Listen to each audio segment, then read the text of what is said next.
उन्होंने बहुत ही सधा हुआ और प्रशंसनीय उत्तर दिया। उन्होंने कहा कि लड़ाई में नुकसान होता है, हमारे सभी पायलट वापस आ गए हैं सुरक्षित।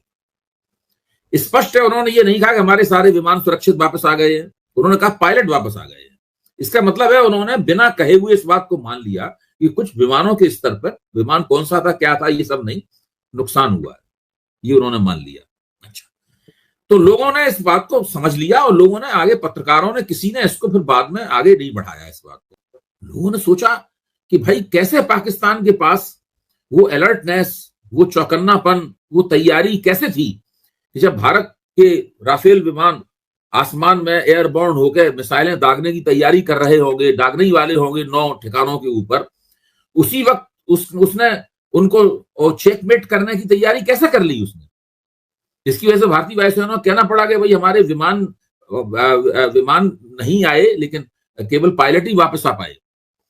इससे सारा जो सरकार के नैरेटिव का जो पूरा बैलेंस था, मतलब जो है वो पूरा बैलेंस बड़े नाजुक बैलेंस था। एक जा रहा है तो ये इट अमाउंट्स टू देशद्रोह। आपने चुगली की है, आपको इसके लिए मुकदमा चल के सजा होनी चाहिए।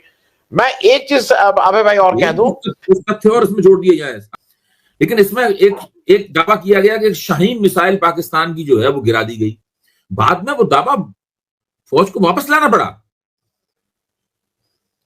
क्योंकि वो दावा सही नहीं था। तो इससे क्या होता है कि फौज के रिकॉर्ड की भी क्षति होती है। अस्सलाम वालेकुम दोस्तों, मुकम्मल वीडियो में जाने से पहले दोस्तों, कल रात जो मोदी ने अपनी कौम से खिताब किया और मोदी का जो बॉडी लैंग्वेज था, इसका जो यानी कि चैलेंज है, यानी वो साफ साफ दिखाई दे रहा था कि मोदी कितना प्रेशर में है और कितना चेहरा इनके नज़र आ रहा है। वरना मोदी जो है जब भी तकरीर करता था तो वो बहुत ही ऊंचा और ऊंचे हथकंडे इस्तेमाल करता था, लेकिन कल जब इसका जो बॉडी लैंग्वेज देखा गया, साफ साफ नज़र आ रहा था कि वो शिकस्त मौजूद है चेहरे पर। इससे पता चल रहा था कि वो नाकाम हुए हैं और मोदी के ऊपर अभी भारत के अंदर जो मोदी के बहुत ज़्यादा पसंद करते थे, अब वो इसका जो समझा जाता है कि मोदी जो बोलता है वो पूरी दुनिया सुनती है जब भी वो बोलता है। लेकिन वो लोग जो कि मोदी के ऊपर अंदर क्या गुल इतबार करते हैं और वही लोग हैं जो मोदी के ऊपर आज उंगलियां उठा रहे हैं और पूरी दुनिया ने सपोर्ट भी दिखाई। जो आप इंडिया के अंदर जो है वो एक, मुझे नहीं लगता कि मोदी जो है वो अपनी हुकूमत बचा पाएगा, क्यों ना कि भारत के अंदर इसको आपको आवाज़ें उठ रही हैं कि नरेंद्र मोदी ने भारत को नुकसान पहुँचाया और इन्होंने अपने भारत को शिकस्त दिखाई। इस जंग में मोदी को अपने पैसे के ऊपर, अपने तजारत के ऊपर, अपने जवान जो हैं यानी कि हथियार था जो इसके पास, इनके ऊपर इनको जो इतना बहुत बड़ा गरूर था वो सब का सब खाक में मिल गया। शायद यही वजह है कि एशिया का डोनाल्ड ट्रंप हूँ और इंडिया जो है वो एशिया का सुपर पावर मुल्क है। एशिया के ऊपर जो है वो इंडिया का राज करेगा, लेकिन मोदी का ये ख्वाब भी बिल्कुल चकनाचूर हो गया और ये बिल्कुल मिट्टी में मिल गया। तो अब इनको हकीकत समझ आ गई है। यानी कि कल इन्होंने एक बात की कि हमने सिर्फ इनको जो खिलाफ जो है जंग लड़ी थी, हमने सिर्फ दहशतगर्दों की लड़ाई के ऊपर हमले किए थे, लेकिन पाकिस्तान में उल्टा हमारे और हमला कर दिया। और यानी कि इस तरह से बहुत अच्छा लग रहा था कि मोदी ने जब ये बाजुमला कहा कि वायरल भी हो गया कि लोगों ने इसके ऊपर काफ़ी न्यूज़ भी बनाई, क्यों ना कि मोदी ने यहाँ पर बहुत ही ज़्यादा बदमाशी थी कि वो कर रहे थे और पाकिस्तान को कुछ नहीं समझते थे। लेकिन अब जब पाकिस्तान ने जिस तरह से इनका किया वहाल और जिस तरह पाकिस्तान की फ़ौज ने इसको जवाब दिया, दोस्तों चलते हैं इस वीडियो की जानिब और देखते हैं इंडियन मीडिया की जो हाइलाइट्स वगैरह हैं वो देखते हैं। वो बहुत ही घटिया स्पीच राइटर है। It is high time that Modi ji must sack few people. उनको अपनी टीम में कुछ लोगों को बाहर निकालना चाहिए, क्योंकि मोदी जी का अभी तक ठीक था, देश में सब कुछ हंसी मजाक होता था, मीम बनते थे। मोदी जी का ये जो सिंदूर इंदूर करके ये आप 7 डेलीगेशन को बाहर भेजे हुए हैं, सोचिए उनको बाहर भेज के आप इस तरह की जो भाषा का इस्तेमाल कर रहे हैं कि ये कर देंगे वो कर देंगे, आप इस डेलीगेशन को क्यों भेजें? उसके लिए भी मुसीबत पैदा कर रहे हैं।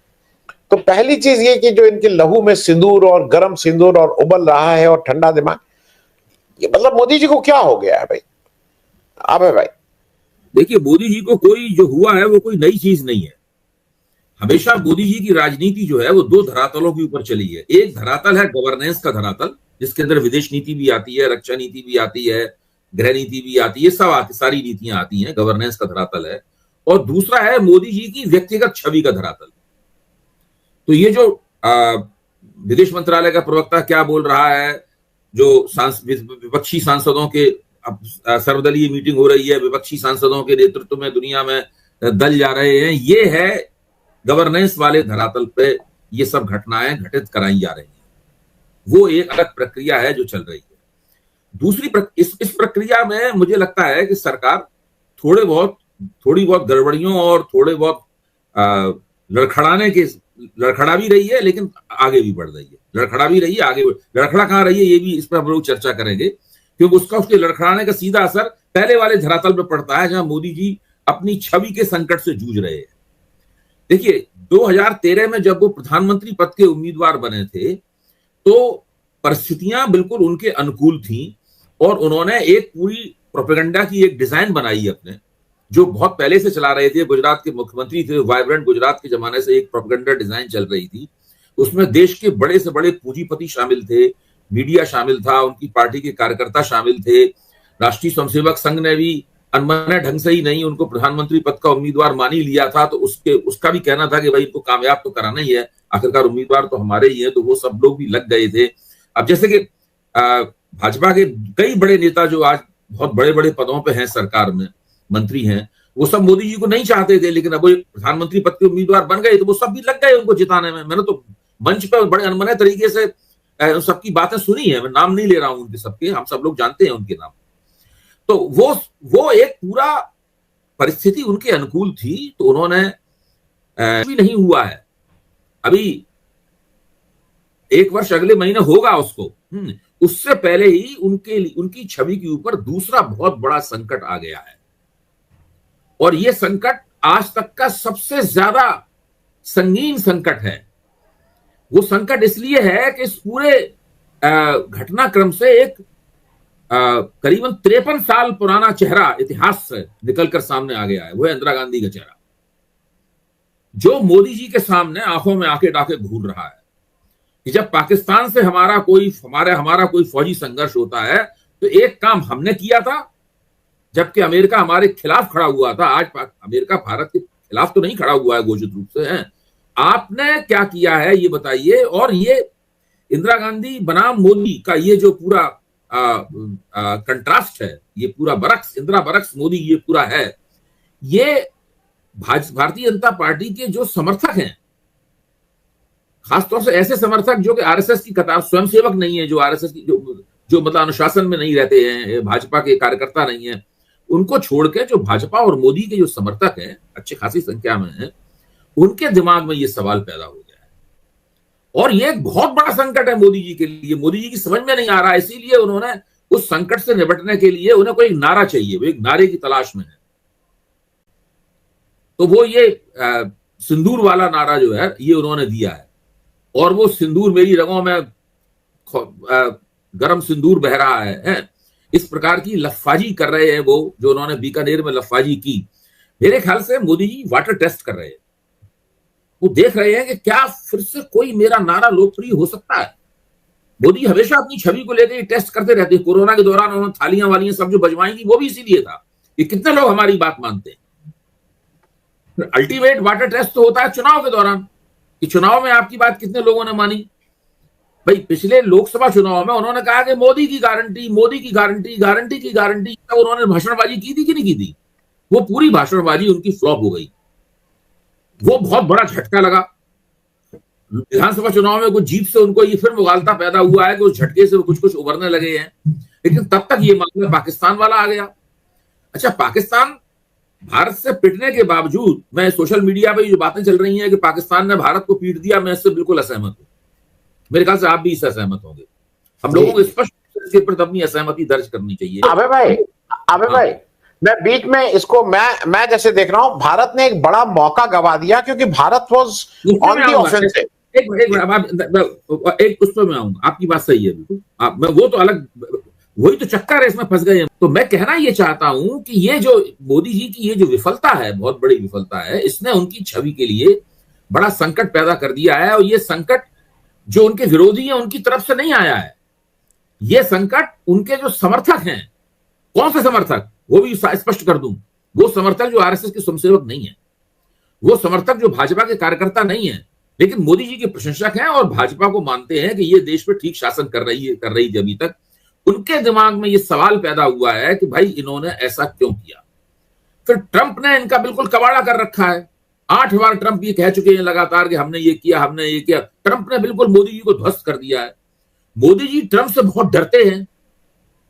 वो कुछ भी ट्रंप की बातों का विदेश मंत्रालय के जरिए इधर उधर करके खंडन तो हो रहा है, लेकिन ट्रंप का नाम लेकर उनका खंडन नहीं हो रहा है। ट्रंप की वजह से भी मोदी जी की छवि लगातार कमजोर हुई है।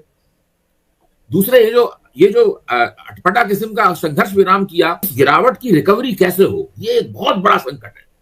क्योंकि ये अगर ये गिरावट होती ही रही तो संघ और भाजपा के संबंधों में एक नई बात पैदा हो जाएगी। संघ इस निर्णय पर पहुंच जाएगा कि अब मोदी जी को हटा ही देना है, लेकिन हटाने के निर्णय पहुंच संघ जानता है कि अर्थव्यवस्था ठीक से चला नहीं रही है, इससे आजिज आ चुकी है। ना वो अगर राहुल गांधी लफाजी करते हैं तो उनकी बात भी नहीं मानेगी, नरेंद्र मोदी लफाजी करेंगे वो उनकी बात भी नहीं मानेगी, अगर और कोई नेता लफाजी करता है तो उनकी बात भी नहीं मानी जाएगी। सारे नेता राजनीति की ठोस जमीन पर उनकी उपलब्धियां राजनीति की ठोस जमीन पर कसौटी पर कसी जा रही हैं। इस वक्त देश में राजनीतिक माहौल यह है, और नरेंद्र मोदी की सबसे ज्यादा कसी जा रही है क्योंकि वो प्रधानमंत्री हैं और 11वां साल चल रहा है उनके प्रधानमंत्रित्व का। गठजोड़ सरकार में भी कोई उनके हाथ नहीं रुके हुए हैं। सरकार जरूर गठजोड़ सरकार है, ऐसा नहीं है कि उनके पार्टनर उनको तो रोक रहे हो कोई नीति बनाने से या कोई कुछ काम करने से। भाई सवाल तो अच्छा, कांग्रेस ने सवालों की एक फहरिस्त दी है उनके सामने। केवल मैं इसलिए उन सवालों की तस्दीक नहीं कर रहा हूं कि वो कांग्रेस के हैं, लेकिन पहली बार मुझे क्या लग रहा है आनंद जी कि पहली बार कांग्रेस ने वो सवाल उठाए हैं जो जनता के मन में। अभी तक क्या होता था कि कांग्रेस जो सवाल उठाती थी उसमें बहुत सारे सवाल जनता के मन में नहीं होते थे, इसलिए कुछ होते थे कुछ नहीं होते थे, तो वो बहुत ही मिला जुला मामला होता था। लेकिन पहली बार कांग्रेस ने इस भारत और पाकिस्तान के बीच में जो फौजी संघर्ष हुआ उसके जो सवाल उठाए हैं वो सवाल जनता के मन के सवाल हैं, और उन सवालों को केवल ये सब कह के नहीं खारिज किया जा सकता जैसे ही भाजपा के लोग जवाब दे रहे हैं कि कांग्रेस पाकिस्तान की भाषा बोल रही है, राहुल गांधी को निशाने पाकिस्तान मिलना चाहिए वगैरह, इससे नहीं बात तय होगी। ये तो भाजपा का समर्थन आधार में सवाल है ये, और ये जी मेरी रगों में सिंदूर बह रहा है। इस प्रकार की लफाजी से भारतीय जनता पार्टी का एक वोट भी नहीं बढ़ने वाला है जी। लोग ये सवाल पूछते रहेंगे। लोगों को जब तक ये ट्रंप का नाम लेकर खंडन नहीं करते तब तक पहली बात इनकी अमेरिका और ट्रंप के पिट्ठू के रूप में जो उनकी इमेज है, छवि है, वो लगातार बढ़ती जाए, पक्की होती रहेगी। क्योंकि ट्रंप तो रोज बोल रहे हैं, अभी एप्पल के सवाल पर उन्होंने जो बोला वो तो बिल्कुल भारत के हितों के विपरीत है। एक आदमी खुल के भारत के हितों को लातों से मार रहा है, किक मार रहा है, लगातार किकिंग कर रहा है, उसकी किक मार रहा है उसको, और आप कुछ नहीं कह पाते हैं उसके अंदर। भाई ट्रंप क्यों रोक रहे हैं भारत में उद्योग आने में, विदेशी पूंजी आने में ट्रंप क्यों रोक रहे हैं? ये सवाल तो पूछा जाना चाहिए। जी। मैं अबे भाई मैं दो चीजें सिर्फ इसमें कर दूं जो आपने चूंकि वो बात उठाई। एकदम से लग रहा है कि कांग्रेस में भी कुछ चेंज हो रहा है। एक तो चेंज नहीं है, वो व्यक्ति वैसी चर्चा में थोड़ा ज्यादा चला है, भले कोई दूसरा मुद्दा ना हो पाए। आप ये देखिए कि कांग्रेस अपने पत्ते इस बार सही खेलते हुए दिख रही है। वो एफआईआर कर रही है, वो माफी मांगने पे मजबूर कर रही है गोदी मीडिया के कुख्यात एंकर को। दूसरी तरफ जो वो सवाल पूछ रही है जो जनता के मन में है। दूसरी तरफ भाजपा और उनकी सरकार जो है वो गलतियां पर गलतियां कर रही है, और फिर उस गलतियों को सुधार करने के चक्कर में और गलतियां, मतलब mistake compounded by further mistake, ये हो रहा है। देखिए, एक प्रश्न प्रेस कॉन्फ्रेंस में वायुसेना के डीजी एवो एयर मार्शल ए के भारती से पूछा गया। उस प्रश्न को हम सब लोग जानते हैं, मैं बस संक्षेप में दोहरा देता हूं। वो सवाल ये था कि क्या भारत के राफेल विमान गिराए गए, इससे जुड़ा हुआ सवाल था। उन्होंने बहुत ही सधा हुआ और प्रशंसनीय उत्तर दिया। उन्होंने कहा कि लड़ाई में नुकसान होता है, हमारे सभी पायलट वापस आ गए हैं सुरक्षित। स्पष्ट है, उन्होंने ये नहीं कहा कि हमारे सारे विमान सुरक्षित वापस आ गए हैं, उन्होंने कहा पायलट वापस आ गए हैं। इसका मतलब है उन्होंने बिना कहे हुए इस बात को मान लिया कि कुछ विमानों के स्तर पर, विमान कौन सा था क्या था ये सब नहीं, नुकसान हुआ है, ये उन्होंने मान लिया। अच्छा, तो लोगों ने इस बात को समझ लिया और लोगों ने आगे, पत्रकारों ने, किसी ने इसको फिर बाद में आगे नहीं बढ़ाया इस बात को। ये उनका शुरू, ये तीन शब्द उनके बिल्कुल शुरुआती शब्द है। Eight the very start of operation हमने पाकिस्तान को ये बताया कि हम आतंकवादी ठिकानों पे हमला करने जा रहे हैं, हम सैनिक प्रतिष्ठानों पे हमला नहीं करेंगे, पाकिस्तानी फौज को उनका साथ नहीं देना चाहिए, लेकिन उनकी ये बढ़िया राय पाकिस्तानी फौज ने नहीं मानी। ये उन्होंने वक्तव्य दिया। फिर जब इस वक्तव्य पर कांग्रेस ने कहा कि आपने ये क्यों बात बताई, तब फिर गृह मंत्रालय, विदेश मंत्रालय के प्रवक्ता ने कहा कि उनका मतलब ये नहीं था, वो तो वक्तव्य के 22 मिनट का जो ऑपरेशन था, ऑपरेशन सिंदूर, उसके बाद में दी गई जानकारी। ये तो उन्होंने माना कि उन्होंने जानकारी दी। अब बहस इस बात पे आ गई, जानकारी पहले दी कि बाद में दी, तो एट द वेरी स्टार्ट दी या at the very fag end of the operation दी, या बिल्कुल ऑपरेशन के बाद जानकारी दी। इतनी अंग्रेजी तो हम सब लोगों को आती है कि अगर ऑपरेशन के बाद जानकारी दी गई होती तो पहले ये ना कहा जाता कि eight the very start of operation, ये नहीं कहा जाता। तो वो सारा का सारा मामला गड़बड़ा गया। ये बयान देके बर्र के छत्ते में उन्होंने हाथ डाल दिया। जैसे ही उन्होंने ये बयान दिया, लोगों का दिमाग एयर मार्शल भारती के वक्तव्य की तरफ चला गया। लोगों ने सोचा कि भाई कैसे पाकिस्तान के पास वो अलर्टनेस, वो चौकन्नापन, वो तैयारी कैसे थी कि जब भारत के राफेल विमान आसमान में एयरबोर्न होकर मिसाइलें दागने की तैयारी कर रहे होंगे, दागने ही वाले होंगे 9 ठिकानों के ऊपर, उसी वक्त उसने उनको चेकमेट करने की तैयारी कैसे कर ली उसने, जिसकी वजह से भारतीय वायुसेना को कहना पड़ा कि भाई हमारे विमान नहीं आए, लेकिन केवल पायलट ही वापस आ पाए। इससे सारा जो सरकार के नैरेटिव का जो पूरा बैलेंस था, मतलब जो है वो पूरा बैलेंस बड़े नाजुक बैलेंस था, एक नाजुक संतुलन था, वो पूरी तरीके से आनंद जी बिगड़ गया पूरी तरीके से। और अब पूरा मामला जो है वो घपले में फंस गया। उसके बाद श्री निशिकांत दुबे मैदान में आ गए।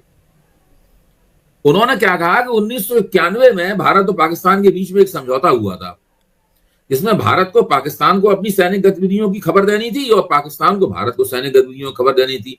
उसके तहत बताया गया ये, यानी विदेश मंत्रालय के प्रवक्ता की बात का खंडन कर दिया उन्होंने, और खंडन भी इस तरीके से किया जिसको मैं विशुद्ध कहूंगा केवल मूर्खतापूर्ण ढंग से खंडन किया। क्योंकि भारत और पाकिस्तान के बीच में जो समझौता हुआ था, जो चंद्रशेखर जब प्रधानमंत्री थे तब समझौता हुआ था, लागू तब हुआ जब नरसिंह राव प्रधानमंत्री थे। वो समझौता तो युद्ध अभ्यास के बारे में था, वॉर एक्सरसाइजेस के बारे में था, जो हमला नहीं होता है। इसके बारे में कहा जाता है कि अब इस समय युद्ध एक्सरसाइज करेंगे, आपको बता दे रहे हैं, कोई आप ये चौंकिए मत, हम आपके ऊपर हमला करने नहीं आ रहे। हमारी पनडुब्बियां भी मूव करेंगी, हमारे हवाई जहाज भी उड़ेंगे, हमारी फौजें भी मूव करेंगी, हमारी टैंक भी घूमेंगे, अब कोई फायरिंग वायरिंग भी करेंगे। तो कोई आपके मतलब ये समझौता था कि भारत पाकिस्तान को बताएगा, पाकिस्तान भारत को बताएगा। उसका भारत जो हमला करा आतंकवादियों के ऊपर, उससे कोई ताल्लुक नहीं था। तो निशिकांत दुबे, एयर मार्शल भारती, पाकिस्तान विदेश मंत्री। लेकिन अबे भाई, इसको मैं एक दो चीजें और आपको इसको ऐड कर दूं। पहला, ये जो भाजपा सरकार है, ये रक्षा अधिकारियों के पीठ के पीछे छुपने की कोशिश कर रही है और मेरे हिसाब से गलत है। आप उनसे क्यों स्टेटमेंट दिलवा रहे हैं? आप उनसे क्यों स्टेटमेंट दिलवा रहे हैं कि स्वर्ण मंदिर में हमने कवर करने के लिए वो मूव किया था, और फिर स्वर्ण मंदिर कह रहा है तो वो करना है? मेरे हिसाब से ये आप बिल्कुल गलत काम कर रहे हैं, भारत, ये जो भाजपा सरकार है। दूसरा, जयशंकर जी को ये बताना ही पड़ेगा कि ये फोन उन्होंने स्वतः किया था या ये फोन एज अ पॉलिसी किसी ने कहा था कि करो। क्योंकि ये जो बहुत से लोग ये कह रहे हैं, इट अमाउंट्स टू ट्रीजन, ये देशद्रोह है कि अगर आप उसको ये बता दीजिए पहले कि ये ऐसे होने जा रहा है, तो ये इट अमाउंट्स टू देशद्रोह। आपने चुगली की है, आपको इसके लिए मुकदमा चल के सजा होनी चाहिए। मैं एक चीज अबे भाई और कह दूं, तथ्य और इसमें जोड़ दिया जाए आनंद जी।